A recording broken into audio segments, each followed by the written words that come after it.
Hey everybody, this is Christian from the Charles Mills Writing Center, and today we're going to be talking about determiners. I've been alluding to this for quite some time now, and I'm happy to finally get to the point where we can talk about this, and it'll kind of tie together the last aspect of our video series here. So I'm going to share my screen, and let's get started.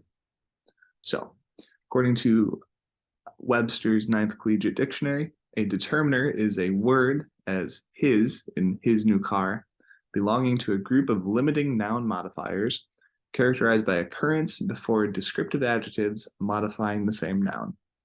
So, our important parts of the definition here: noun modifiers. Determiner is a noun modifier, and it comes before descriptive adjectives modifying the same noun. So, right, this is our definition of a determiner. And some examples: we have the, my, a, this, and any sort of number. So like 1, 2, 3, 4, like just numbers. So not the literal word numbers, but like numbers, examples of numbers, right? So our example sentences here, we have 5 of them. The car from the commercial is fast. My family is large. We need to find a solution. This soup is delicious. I see 8 items on the table. So we've highlighted here in gray the determiners, and in yellow the nouns that they modify because they are noun modifiers, right? So the first sentence, the car from the commercial is fast. The, or the, depending on how you pronounce it, is a determiner. It's super common determiner, and it's generally what we've seen in these sentences where everything's highlighted, but the is not highlighted, and now we can finally highlight it because we know what part of speech it is. So that's good. The car from the commercial is fast. So if I were to say this sentence without this part, right? If we just ignore this part for a second, the car is fast. That makes sense. But we need to know, the indicates some sort of specific car, right? We tend to assume that we have some sort of prior knowledge about what car we're talking about if we start with the, right? Or we will be explaining at some point more context about this particular car. So now we say the car from the commercial is fast. So now we know that it's a specific car which is from the commercial, right? Now we don't know what the commercial is, so we could, in theory, keep going. The car from the commercial, from my TV, from last week, right? We could keep going more and more specific, but generally, that's kind of how the works. Another one, my family is large. My either expresses possession or relation. In this case, it's expressing relation.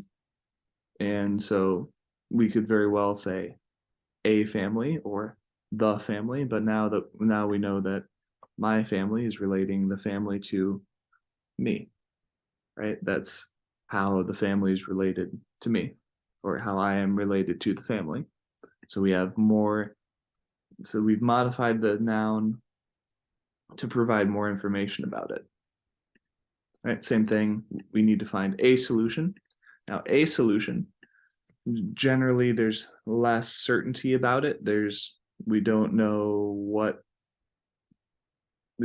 even if there is a solution, there might not even be a solution. Like, we need to find a solution, but there isn't one. We need to find a solution really fast. There probably is one, but we don't know. Right? So this would differ from if we were to say we need to find the solution, then we're assuming that there is a solution. If we say we need to find a solution, well, we're not entirely sure if there is a solution or not. Hopefully there is, but we don't know. So it's a little bit more subtle, but it's still a determiner. This soup is delicious.